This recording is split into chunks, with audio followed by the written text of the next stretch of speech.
Hi friends. నేను మీ నరసింహ. తెలుగు పల్లవి ఛానల్‌కి స్వాగతం. శివలీలలు మార్కండేయుడి కథ. మృకండు మహర్షి భృగు సంతతి వాడు. అతని భార్య మరుద్వతి. వారికి ఎన్నాళ్లకు సంతానం కలగకపోగా నిష్ఠా నియమాలతో తపస్సులు చేస్తూ క్షేత్రాలు సేవించుకుంటూ కేదార క్షేత్రానికి వచ్చారు. ఒకనాడు కేదారేశ్వరుణ్ణి అర్చించి ధ్యాన నిమగ్నులై ఉండగా, ఇక మీరు మీ ఆశ్రమానికి వెళ్ళండి, మీకు పుత్రభాగ్యం కలుగుతుంది అని వారికి వినిపించింది. సంతోషంతో వారు ఇంటికి వచ్చి యథావిధిగా గృహస్థాశ్రమ ధర్మాల్ని నిర్వర్తించుతూ ఉండగా కొన్నాళ్లకు మరుద్వతి మగ శిశువును ప్రసవించింది. అదే సమయంలో ఆకాశం నుండి వారికి ఈ పిల్లవాడు అల్పాయుష్కుడు, 12 ఏళ్ల ఆయువు అని ఒక దివ్యవాణి వినిపించింది. అది విని వారు ఆనంద శిఖరాగ్రం నుండి ఒక్కసారిగా దుఃఖసాగరపు లోతుల్లోకి కూలిపోయారు. చివరకు అంతా ఆ శివుని లీల, మనం ఏం చేయగలం అని తెప్పరిల్లి పసివాడి బోసినవ్వుల్లో మైమరిచారు. తర్వాత మృకండు కుమారుడికి జాతక కర్మ జరిపించి మార్కండేయుడు అని నామకరణం చేశాడు. దినదిన ప్రవర్ధమానుడై మార్కండేయుడు ఉపనయనం అయ్యాక గురుకులానికి వెళ్లి గురువుల వద్ద విద్యాబుద్ధులన్నీ నేర్చి 11 ఏళ్ల వాడై తల్లిదండ్రుల వద్దకు వచ్చాడు. బ్రహ్మ తేజంతో ముద్దులు మూటగడుతున్న కుమారుణ్ణి చూడగానే వారి గుండెలు తరుక్కుపోయినవి. ఇంకొక సంవత్సరమే గడువు. మరుద్వతి కుమారుణ్ణి వదలకుండా కౌగిలించుకొని కన్నీరు కార్చుతుందే గాని మార్కండేయుడు ఎంత తరచి తరచి అడిగినా అసలు సంగతి చెప్పలేదు. చివరకు మృకండుడే చెప్పలేక కొడుకుతో అతనికి 1 ఏడాదిలో మృత్యువు ఆసన్నం అవుతుందని విషయమంతా చెప్పాడు. అది విని మార్కండేయుడు ధీరచిత్తంతో ఆలోచించి, మీరు నన్ను ఆశీర్వదించండి, ఇప్పుడే నేను తపస్సుకు వెళ్తున్నాను, శివానుగ్రహంతో మృత్యువును జయించి చిరంజీవినై వస్తాను అని తల్లిదండ్రులకు ప్రణమిల్లాడు. మరుద్వతి మృకండులిద్దరూ కుమారుణ్ణి కౌగిలించుకొని చిరంజీవ అని దీవించారు. అదే సమయానికి అక్కడికి నారద మహర్షి వచ్చాడు.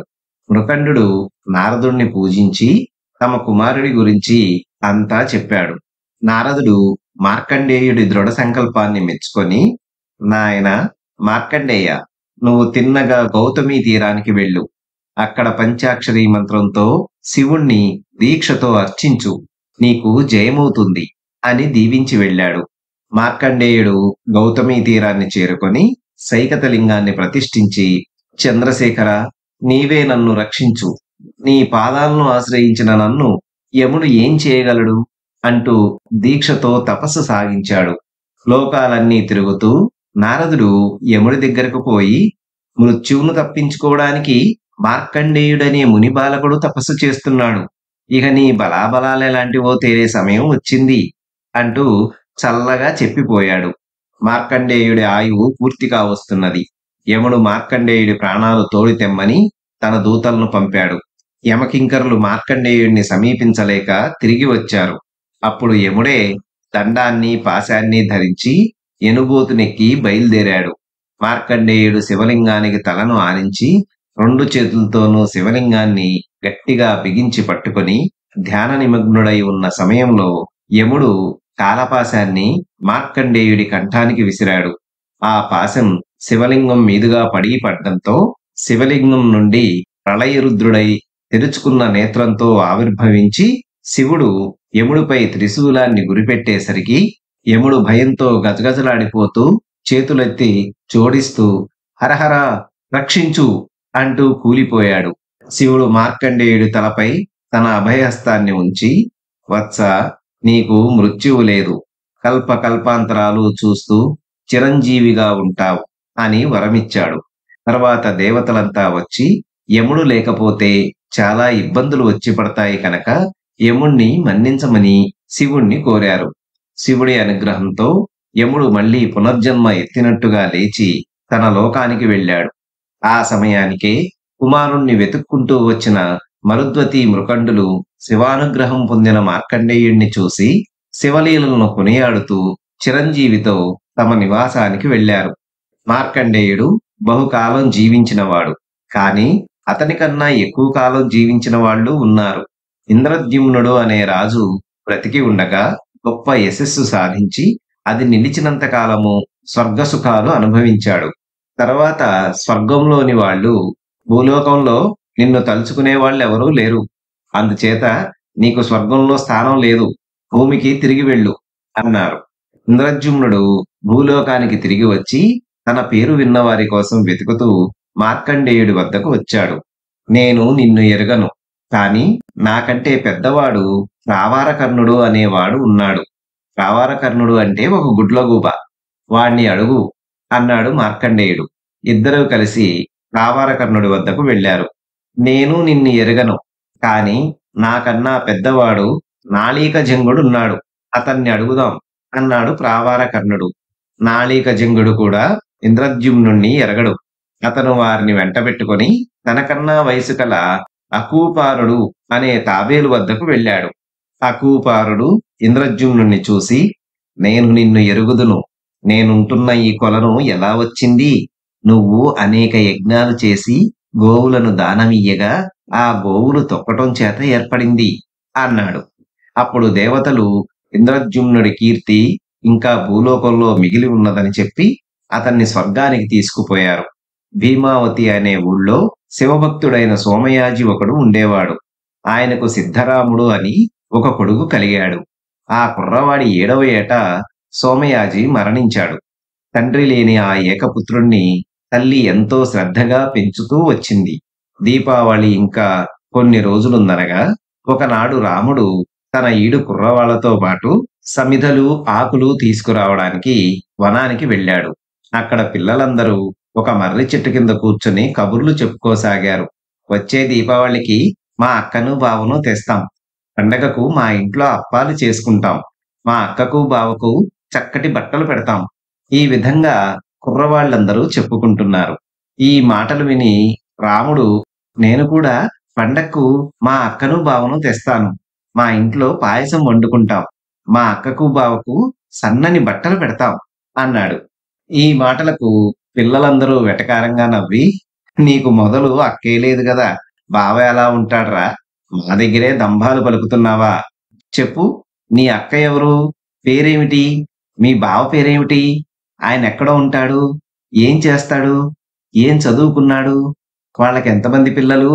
అని సిద్ధరాముడి మీద ప్రశ్నల వర్షం కురిపించారు. వాళ్ళ ప్రశ్నలకు సమాధానం చెప్పలేక అవమానంతో ఏడుస్తూ రాముడు ఇంటికి తిరిగి వచ్చాడు. కొడుకు ఏడుస్తూ తిరిగి రావడం చూసి తల్లి వాణ్ణి దగ్గరకు తీసుకొని కన్నీరు తుడుస్తూ, ఏమి నాయనా, పడ్డావా? దెబ్బ తగిలిందా? ఎవరన్నా కొట్టారా? ఏం జరిగింది అని అడిగింది. రాముడు తల్లికి తన తోటి పిల్లలు చేసిన ఎగతాళి గురించి చెప్పాడు. అంతా విన్న తల్లి, వాళ్ళ మాటలకేంరా, మీ అక్క పేరు భ్రమరాంబ, మీ బావ మల్లన్న. వాళ్ళు శ్రీశైలం పర్వతం మీద ఉంటారు. వాళ్ళు అష్టైశ్వర్యాలు గలవాళ్ళు. గణపతి, కుమారస్వామి అని వారికి కొడుకులున్నారు. లోకాలన్నీ మీ బావ చెప్పినట్టు నడుచుకుంటాయి. నీ బావ లాంటి బావ ప్రపంచంలో ఎవరికీ లేడురా అన్నది. సిద్ధరాముడి భక్తి. తల్లి మాటలు విని సిద్ధరాముడు పొంగిపోయి, అయితే వచ్చే దీపావళికి వాళ్ళని తీసుకొద్దామమ్మా. అందరి అక్కలు బావలు పండక్కు వస్తున్నారు. మనం నా అక్కను బావను ఎప్పుడూ తీసుకురాలేదు అన్నాడు. నాయనా, మీ తండ్రి పోయాక వాళ్ళని ఎవరు పిలుచుకువస్తారు? నువ్వేమో పసివాడివి. దారి అంతా అరణ్యం. అందులోనూ సింహాలు, పెద్ద పులులు, ఎలుగుబంట్లు, నాగుపాములును. కాకపోయినా మీ బావ వంటి ఐశ్వర్యవంతులు మన పేద ఇంటికి ఎందుకు వస్తాడు? ఆయన ఒంటరిగా రాడాయే, పెద్ద పరివారంతో వస్తాడు. ఒక్క పూట తింటే ఇంకో పూట తినలేని మనం వారికందరికీ ఎలా తిండి పెట్టగలం? నువ్వు పెద్దవాడివై సంపాదించేటప్పుడు మీ అక్కను బావను తీసుకొద్దువు గాని అన్నది తల్లి రాముడితో. రాముడు అప్పటికేమీ అనక మర్నాడు తూర్పు తెల్లవారక ముందే లేచి తల్లికి చెప్పకుండా ఇంటి నుంచి బయలుదేరి కనిపించిన వారినందరినీ శ్రీశైలానికి దారి అడుగుతూ క్రూర మృగాలను లక్ష్య పెట్టకుండా అరణ్యాల గుండా నడిచి చివరకు శ్రీశైలం చేరాడు. అక్కడ ఎన్నో తీర్థాలు, ఆలయాలు ఉన్నాయి. రాముడు తన అక్కబావల కోసం అంతటా చెడతిరిగాడు. మల్లికార్జునుడు ఎక్కడ ఉంటాడు అని ఎవరినో అడిగితే వాళ్ళు రాముడికి దేవాలయం చూపారు.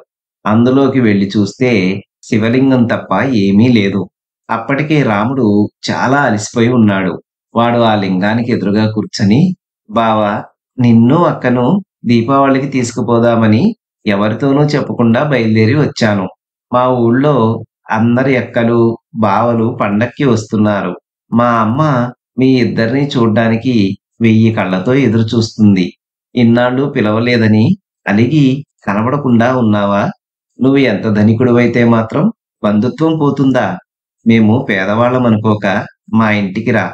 నిన్ను తీసుకుపోకుండా నేను తిరిగి పోను" అన్నాడు. రాముడి వేడుకోలు అరణ్యరోదనమైంది. వాడు తన అక్కను కూడా ఇదే విధంగా బతిమాలుకున్నాడు. కాని లాభం లేకపోయింది. భరించరాని నిరాశతో రాముడు ఆత్మహత్య చేసుకోవడానికి నిశ్చయించుకున్నాడు. అక్కను, బావను తీసుకువస్తానని ప్రగల్భాలు పలికి తీసుకురాలేకపోతే తోటివాళ్ల దగ్గర ఎంత అవమానం! ఆ అవమానం భరించే కన్నా చావడం మేలు. ఆ చచ్చేది బావలున్న చోట చస్తే ఆ మాట వారికే వస్తుంది. ఇలా అనుకొని రాముడు కొండ శిఖరం ఎక్కి అక్కడ్నుంచి కిందికి దూకబోయాడు. అంతలోనే అతని భుజాలు ఎవరో పట్టుకున్నారు. ఒక పక్క మగవాడు, ఒక పక్క ఆడది ఉన్నారు. "ఎవరు మీరు? చచ్చిపోదామనుకున్న నన్ను మీరు ఎందుకు ఆపుతున్నారు? నా అక్కకు, బావకు లేని జాలి నా మీద మీకెందుకు?" అని అడిగాడు రాముడు. అప్పుడు ఆ స్త్రీ, "మేం పరాయి వాళ్ళం కాదు తమ్ముడు. నేను మీ అక్కను, భ్రమరాంబను. ఈయన మీ బావగారు. మమ్మల్ని ఎప్పుడూ చూసి ఎరుగవు. సోమయాజులు గారి అబ్బాయి ఇక్కడ తిరుగుతున్నాడంటే నిన్ను వెతుక్కుంటూ వస్తున్నాం" అన్నది. రాముడు పరమానంద భరితుడై అక్కకు, బావకు మొక్కాడు. వాళ్ళు రాముడికి తమ కొడుకులను, పరివారాన్ని చూపించారు. రాముడు వారిని తన వెంట రమ్మన్నాడు. ఈ లోపల రాముడి తల్లి కొడుకును కానక ఏమైనాడోనని తల్లడిల్లిపోయింది. తన మాటలు నిజమని నమ్మి కుర్రవాడు శ్రీశైలం పోయి ఉంటాడనుకొని ఆమె అమితంగా భయపడింది. రోజులు గడిచాయి. పండగ వచ్చింది. దానితో పాటే ఉదయం పూట రాముడు ఇంటికి తిరిగి వచ్చి అక్కను, బావను, వారి పరివారాన్ని తీసుకువచ్చానని, వారంతా ఆలయం వద్ద ఉన్నారని చెప్పాడు. రాముడి తల్లి ఆనందాశ్చర్యాలతో ఆలయానికి వెళ్లి పార్వతీ పరమేశ్వరులను, వినాయకుణ్ణి, కుమారస్వామిని, వారి పరివారాన్ని కళ్ళారా సందర్శించి అందర్నీ తమ ఇంటికి ఆహ్వానించింది. వారంతా వచ్చేసరికి వారి పాత ఇంటికి మారుగా ఒక దివ్య భవనం ఉన్నది. అతిథులు అందులో ప్రవేశించారు. ఆ రోజు ఊళ్ళో వాళ్ళు కొత్తగా వెలిసిన ఆ ఇంటిని చూసి ఆశ్చర్యపోయారు. బయటి ద్వారాలు మూసి ఉన్నాయి. లోపల అంతులేని జనం ఉన్నట్టు సందడిగా ఉన్నది. దీపావళికి రాముడి అతిథులుగా వచ్చిన పార్వతీ పరమేశ్వరులు రాముణ్ణి, అతని తల్లిని తమ వెంట కైలాసానికి తీసుకువెళ్లారు. గయాసురుడనే దానవుడు ముల్లోకాలు ఆక్రమించి కైలాసం మీద కూడా విరుచుకుపడ్డాడు. శివుడు తన జటాజూటాన్ని విదిలించగా అందులో నుండి భయంకరమైన ముఖంతో, పెద్ద శరీరంతో ఒక ఘోరాకారుడు దానవుణ్ణి కబళించడానికి ఉరికాడు. గయాసురుడు భయంతో గజగజ వణికిపోతూ శివుణ్ణి శరణు వేడుకున్నాడు. శివుడు అభయమిచ్చాడు. భయంకరముఖుడు చేసేది లేక "ఆహారం, ఆహారం కావాలి" అని ఆక్రోశించాడు. "నీ శరీరాన్నే నీవు తిని నీ ఆకలి చల్లార్చుకోవలసిందే" అన్నాడు శివుడు. శివాజ్ఞను శిరసా వహించి భయంకరముఖుడు తన శరీరాన్నంతటినీ భక్షించి ముఖంతో మిగిలాడు. అప్పుడు శివుడు ప్రీతుడై ఆ ముఖానికి కీర్తిముఖము అని పేరు పెట్టాడు. "ఓయి కీర్తిముఖుడా, నీవు అందరి దేవతల తలలపై నిలిచి వారికి కీర్తిని కలగజేస్తుంటావు" అని వరమిచ్చాడు. ఆ విధంగా శివుని అంశ కీర్తిముఖంగా మకర తోరణం మధ్య ప్రతి దేవతామూర్తి నడినెత్తిన ప్రకాశించింది. బదరికాశ్రమంలో దుర్వాసుడు తపస్సు చేసుకుంటూ ఉండేవాడు. ఒకనాడు ఆయన దేవతార్చన చేసి హవిశేషాలను లేడి పిల్లలకు తినిపిస్తూ ఉండగా తుంబురుడనే ప్రమథుడు ఆకాశ మార్గాన తన భార్యతో సహా పోతూ చూసి లేడి పిల్లలకేసి చిటికెలు వేశాడు. అవి బెదిరి పారిపోయాయి. సలే కోపిష్టి అయిన దుర్వాసుడు తుంబురుణ్ణి మనిషి జన్మ ఎత్తమని శపించాడు. తుంబురుడు భయపడి విమానం దిగి, "స్వామి, మీ జింక పిల్లలను చూసి ముచ్చటపడి చిటిక వేస్తే అది నాకు శాపమై చుట్టుకున్నది. మీ శాపం అమోఘం. కనుక అలాగే మనిషి జన్మ ఎత్తుతాను. కాని ఆ జన్మలో శివభక్తి ఉండేటట్టు అనుగ్రహించండి అన్నాడు. దుర్వాసుడు అలాగే అనుగ్రహించాడు. దుర్వాసుడి శాపం ఫలితంగా తుంబురుడు కాంచీపురంలో వైశ్యుల ఇంట చిరుతొండడు అనే పేరుతో పుట్టాడు. అతని భార్య కూడా తిరువెంగనాంచి అనే పేరుతో పుట్టి చిరుతొండడికి భార్య అయింది. వారికి సిరియాలుడు అనే కొడుకు కలిగాడు. చిరుతొండడు వీరశైవాచార పరాయణుడై ఏకామ్రనాథుణ్ణి అర్చించుతూ శివభక్తులు ఏ వేళ ఏ పదార్థం కోరినా శక్తి వంచన లేకుండా ఇస్తుండేవాడు. ఒకనాడు అతని ఇంటికి ఒక శివభక్తుడు వచ్చి చిరుతొండని ఆశీర్వదించి అతని నుంచి అర్చనలు పొంది, నాయనా, నిత్యము శివుణ్ణి చెరుకు రసంతో అభిషేకించడం నా వ్రతం. అందుచేత చేతితో గానుగాడిన చెరుకు రసం నాకు తూమెడు కావాలి అన్నాడు. చిరుతొండడు పరమానందం చెంది డబ్బు తీసుకొని చెరుకు గడలు కొనడానికి బయలుదేరి వెళ్ళాడు. తూమెడు రసం కోసం 100 చెరుకు గడలు కావాలి. అందుచేత చిరుతొండడు 100 చెరుకు గడలు కొని కట్ట కట్టించాడు. అంత పెద్ద మోపు ఎత్తటం అతనికి సాధ్యం కాలేదు. అప్పుడు శివుడే మనిషి రూపంతో వచ్చి ఆ మోపును తాను కూడా మోసుకొచ్చి అంతలోనే మాయమయ్యాడు. చిరుతొండడు అది చూసి ఆశ్చర్యపడి తన చేత్తోనే చెరుకు గడలను గానుగా ఆడి తూముడి రసం తీసి అతిథికి ఇచ్చాడు. శివుడికి అభిషేకం జరిగిపోయింది. కైలాసం మీద పార్వతి శివుడి శరీరమంతా చెమటతో తడిసి ఉండటం చూసి కారణం అడిగింది. శివుడు ఆమెకు చిరుతొండడి సంగతి చెప్పి, నా భక్తుడు చెరుకు గడల మోపు ఎత్తలేకపోయేసరికి నేను సహాయం చేశాను. అతనికి చెమట పట్టింది, నాకు పట్టింది అన్నాడు. ఆ భక్తుణ్ణి తాను కూడా చూడాలని పార్వతీదేవి కోరింది. చిరుతొండనంబి శివదీక్ష. శివభక్తుడైన చిరుతొండని చూడాలని పార్వతీదేవి కోరింది. అప్పుడు శివుడు ఇంద్రుడితో కాంచీపురం ప్రాంతాలలో ఎడతెగని వానలు కురిపించమన్నాడు. కాంచీపురంలో 21 రోజులు ఎడతెగని వర్షం కురిసి 22వ రోజున వెలిసింది.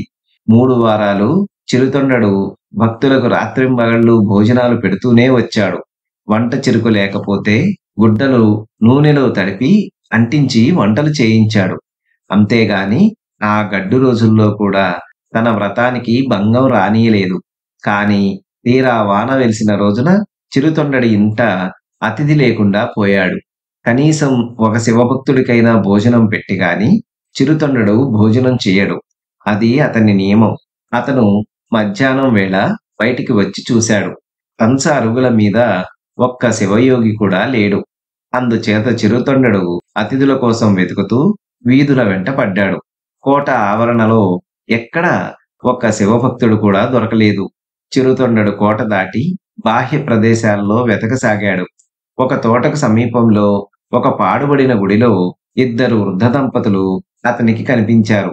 ముసలివాడి జుట్టు నెరిసి చెడలు కట్టి ఉన్నది. ముఖాన విభూది రేఖలున్నాయి. ముసలావిడ గుడ్డిది. పులి చర్మం మీద పడుకొని ఉన్న ముసలాయన పాదాలు ఒత్తుతున్నది. చిరుతొండడు వారికి చేతులెత్తి నమస్కారం చేసి, ఇవాళ మీరిద్దరూ మా ఇంటికి వచ్చి శివార్చన చేసి నన్ను కృతార్థుణ్ణి చేయండి అన్నాడు. దానికి ఆ వృద్ధుడు, ఏడాదిగా నేను శివుణ్ణి ఉద్దేశించి నిరాహార వ్రతం చేస్తున్నాను. ఆ వ్రతానికి ఉద్యాపన నరమాంసంతో గాని కాదు. నరపశువు బ్రాహ్మణ, క్షత్రియ, వైశ్య కులాలలో దీనికైనా చెందినవాడు కావాలి. చిన్న వయసువాడు, ఆరోగ్యవంతుడు అయి ఉండాలి. వాణ్ణి తల్లిదండ్రులు చంపి వండి వడ్డించాలి. నువ్వు కూడా నా పంక్తిన కూర్చొని తినాలి అన్నాడు. నన్ను చిరుతొండనంబి అంటారు. శివభక్తుల వ్రతాలు కొనసాగించడమే నా వ్రతం. తమరు కోరినట్లు భోజనం పెడతాను. మా ఇంటికి దయచేయండి అన్నాడు చిరుతొండడు. నువ్వు ఒప్పుకుంటే చాలుతుందా? నీ భార్య కూడా నా నియమానికి ఒప్పుకోవాలి అన్నాడు వృద్ధుడు.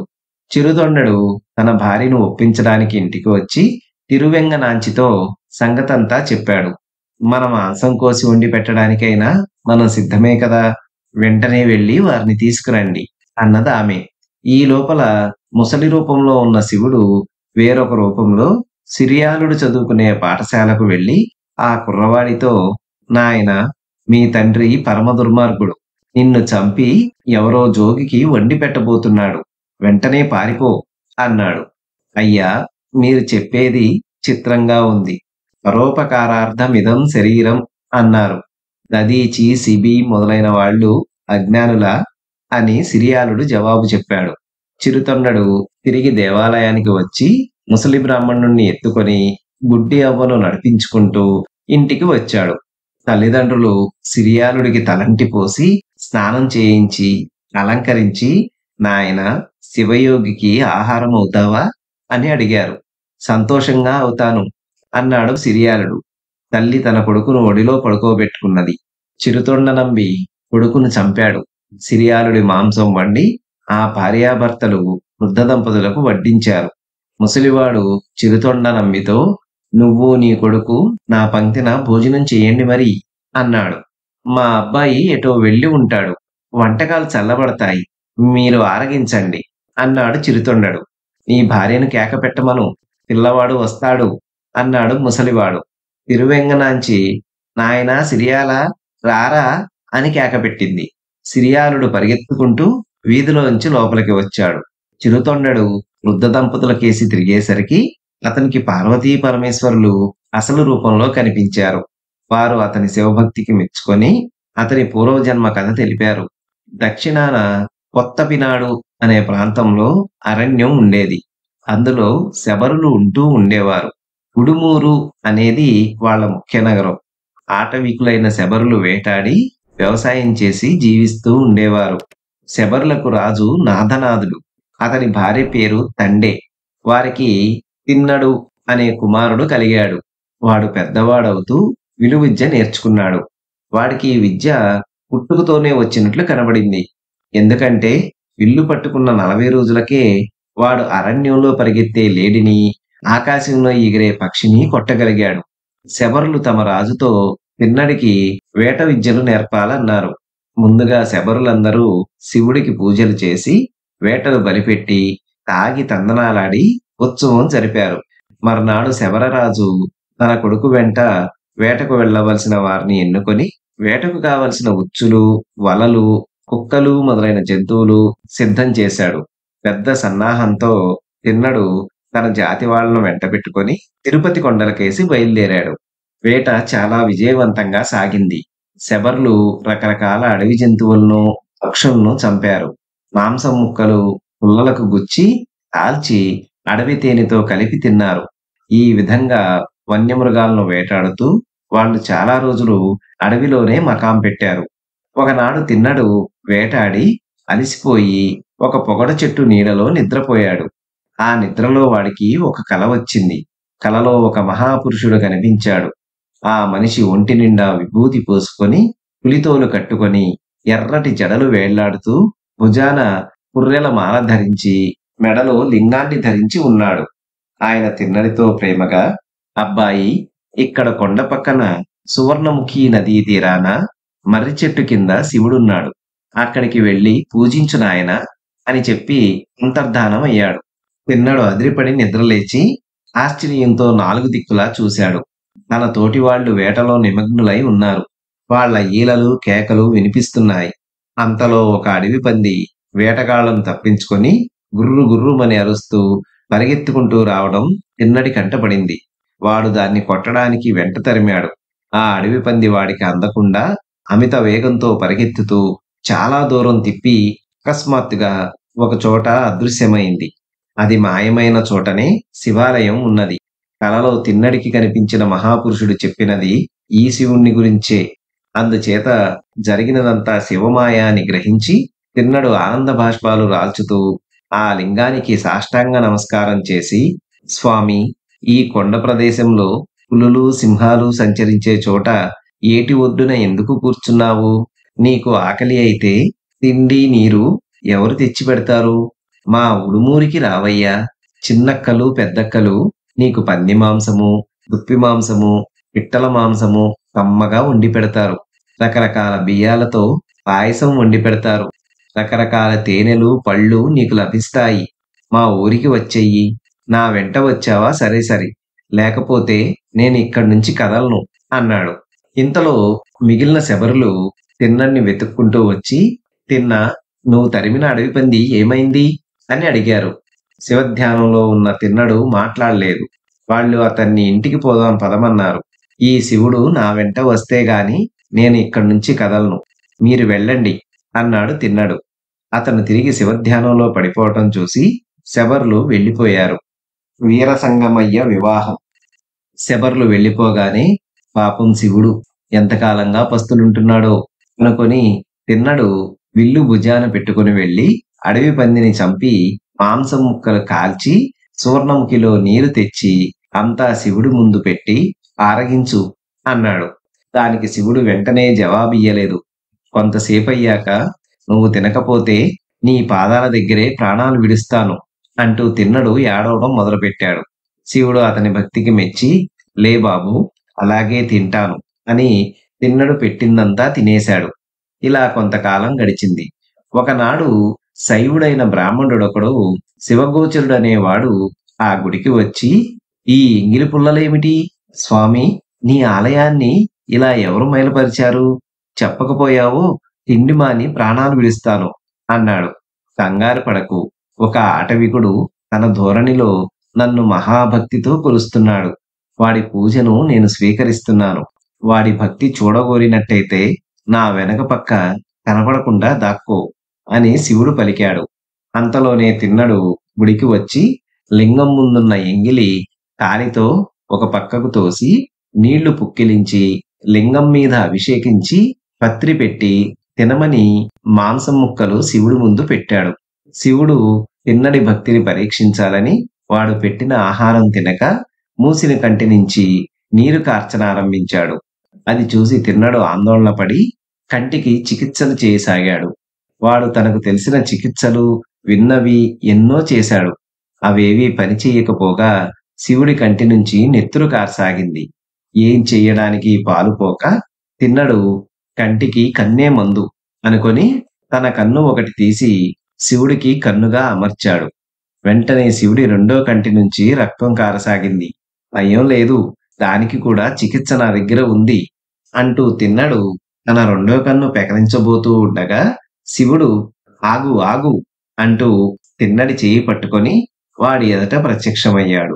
ఆయన బ్రాహ్మణుడితో శివగోచర, చూశావు కదా ఈ పామరుడి భక్తి, నీకు నచ్చింది కదా అని ఆ బ్రాహ్మణుణ్ణి తిన్నణ్ణి ఎదురుగా పెట్టుకొని మీకేం వరం కావాలి అని అడిగాడు. మీకు తోచిన వరం ఇవ్వండి, మేమా అడిగేవాళ్ళం అంటూ ఇద్దరూ శివుడి ముందు సాష్టాంగపడ్డారు. శివుడు వారి భక్తికి మెచ్చి వారిని తిరిగి ప్రాపంచిక విషయాల్లో పడనివ్వక ఇద్దరిని తనలో చేర్చుకున్నాడు. వీరసంగమయ్య అనే అందమైన యువకుడు ఉండేవాడు. అతడు శివభక్తుడు. శివుణ్ణి శరభసాళవ రూపంలో ఆరాధిస్తూ ఉండేవాడు.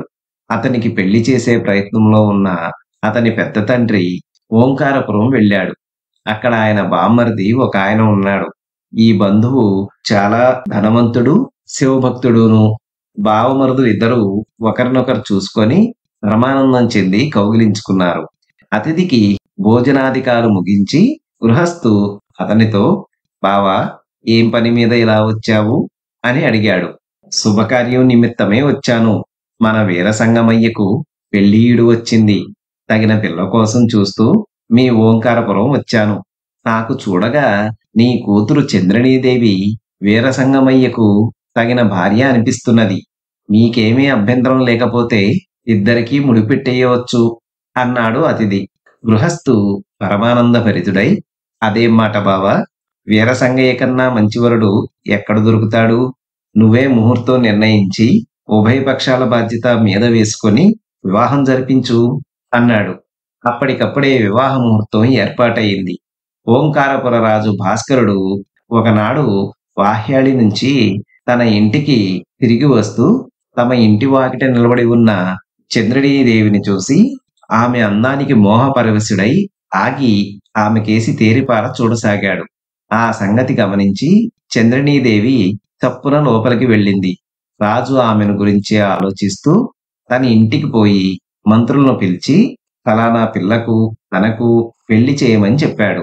భాస్కరుడి మంత్రులు చంద్రనీదేవి ఇంటికి వచ్చి ఆమె తండ్రితో ఏమయ్యా నీ అదృష్టం, నీ కుమార్తెను రాజుగారికిచ్చి చెయ్యి, ఆమెకు రాణి అయ్యే యోగం పట్టింది అన్నారు. దానికి ఆయన నిజమే, మా అమ్మాయికి రాజుగారు భర్తగా కావడం కన్నా మహాభాగ్యం ఏమున్నది? కానీ వ్యవహారం చెయ్యి దాటిపోయింది. పిల్లను ఒకడికి ప్రదానం చేసేశాను అన్నాడు వినయంగా. మంత్రులు వెళ్ళి రాజుతో ఈ మాట చెప్పారు.